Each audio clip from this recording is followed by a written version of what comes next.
So the rise of the Hawk Tuah girl has raised a very important question. It's a question that has profound implications for our country and indeed for our entire world and maybe even our universe. It brings me no great joy to report this, but it's true. The question is this: is it really possible for anyone with a pulse, regardless of talent, dignity, intelligence, to become a celebrity in the US in the year 2025?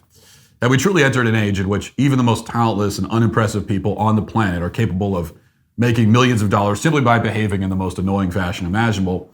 Now, if you spend any amount of time on TikTok or Instagram Reels or pretty much any social media, you've probably already concluded that the answer to that question is a resounding yes. But allow me for a moment to be the voice of optimism, just to present a counter-argument.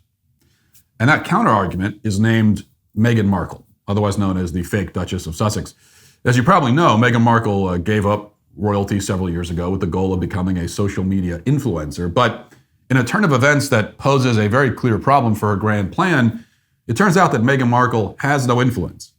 She is actually failing at becoming an influencer, which is something that up until her, I didn't know that was possible. I didn't know it was possible to fail at doing that because literally anyone can do it, it seemed.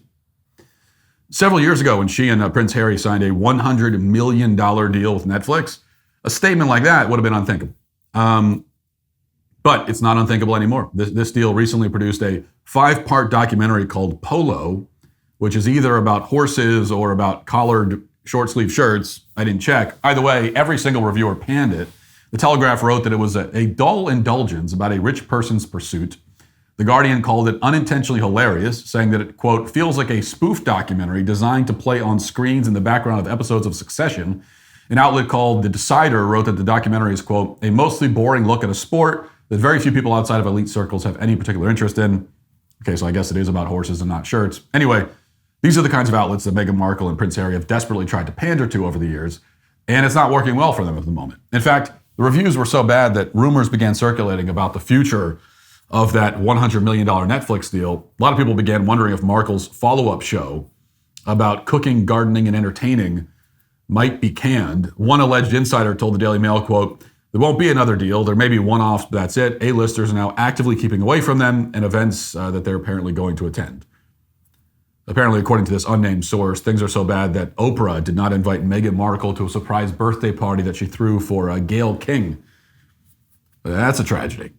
And I don't want to alarm anyone or make you relive any elementary school drama that you might have suppressed as an adult, but it's a pretty big deal in the industry. That's a celebrity equivalent of like Oprah sending a drone strike against Meghan Markle. But Meghan would not be deterred. Nevertheless, she persisted. Against all odds, at this hour, it does appear that Meghan's show about cooking and entertaining will indeed see the light of day. Netflix has been promoting it, seemingly to spite their own audience. And they've even released this trailer, which has already become one of the most panned trailers in the history of Netflix. And you'll find Amy Schumer specials that have better audience reactions than this. Here's a small part of it. Let's make a show. Let's go. I've always loved taking something pretty ordinary and elevating it, surprising people with moments that let them know I was really thinking of them.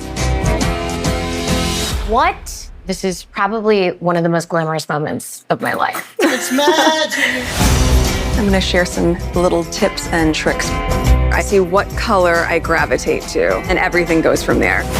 And how you can incorporate these practices every day. That's what you want. You want that shape and texture. Come on. This is about connecting with friends. I love that we're doing this together for the first time. Making new friends. That is so good. We family now. Now, the trailer assures us that the show is all about making friends and celebrating with family, two things that Meghan Markle is clearly incapable of doing. Her whole family hates her, and she's called her family racist. If Meghan could do a show about celebrating with family, then Hunter Biden can start a documentary about the virtues of monogamy and the importance of securing sensitive data on your laptop. You know what I love about New Year's? It's not just about watching the ball drop or making resolutions we might forget by February. It's about the feeling of possibility, the fresh start we all crave. And while everyone's talking about new gym memberships and diet plans, I want to talk to you about something that could truly change your 2025, and that is your financial freedom. Make this year the year that you start to get out of debt and stop being crushed by it. And the first step is to contact PDS Debt for a personalized debt solution. Listen, so many people have been there, the pit in your stomach when you think about your debt. It's no way to start a new year. That's why I want to tell you about PDS Debt. They've been a game changer for so many people. If you're carrying $10,000 or more in debt, they can help you create a personalized debt solution regardless of your credit score. Yes, even if you have bad or fair credit, you still qualify. The best part? They can help you save money while paying off your debt in a fraction of the time. Picture your paycheck with no payments to make, no credit card bills, no loans, not just money in your pocket. That's freedom. And that's why PDS Debt is a great solution to you in the new year. Make this the year you take control of your debt. Get a free debt analysis right now at pdsdebt.com/Walsh. It only takes 30 seconds. That's pdsdebt.com/Walsh, pdsdebt.com/Walsh.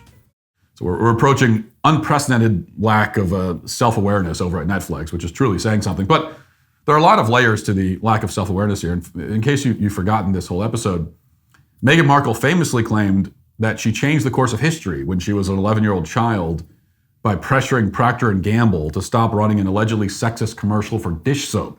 The commercial stated that women are fighting greasy pots and pans with ivory clear. And Meghan supposedly convinced the company to change the word women to people to be more gender neutral. And news crews showed up at her house and everything. She repeated this story again and again. She even mentioned it at the United Nations. Okay, this is what a big deal it was. It's clearly a lie, but that's not the point. Now Meghan Markle, the noted feminist who's extremely sensitive to stereotypical portrayals of women in the kitchen, is trying to position herself as some kind of kitchen expert. She's making a show where she's a woman in the kitchen, going out of her way to promote the stereotype, the harmful stereotype that she found so offensive as a child, all because her relevance is plummeting and she's desperately trying to produce something inoffensive that some woman somewhere might watch. But of course, nobody's buying it. There's not a single positive comment underneath this trailer on any platform, as far as I can tell. A lot of the comments on this trailer were too obscene for me to read, but I'll do my best. On X, one person writes, "All they wanted was some privacy and a Netflix deal." Another comment reads, "Thanks, I'd rather bathe in battery acid." And then there's this one, quote, "Nothing screams love in the air like using a fake house for your TV show." Now on YouTube, the trailer has a 90% dislike ratio. And in a pretty conspicuous move, Netflix left the comments open, almost like they wanted the show to get panned before it comes out. That decision allows someone to write, quote, "She doesn't throw on a pair of shoes when she hosts William and Catherine for their first dinner and meeting, but she's covered in gold and diamonds while making lunch for her friend." Another person observed, "I've been a chef for 30 plus years and I can tell by how she holds her knife and her underproofed and undercooked focaccia that she has no idea what she's doing." And it all goes downhill from there. Meghan's whole career has gone downhill. More precisely, her career never existed. Her career couldn't go downhill because there never was a career in the first place. She gave up a life of royalty and ripped her husband away from his family, all in the hopes of becoming basically a glorified Instagram influencer in the US, only to find out that nobody likes her, no one's interested, nobody wants to hear about her, see anything from her. She has no influence. It's a truly tragic story, and also a pretty funny one. Yet, Markle still has some kind of contract, which was signed back when executives assumed that they could force feed any fake influencer down our throats. Now, to be fair to those executives, that seemed like a reasonable position at the time.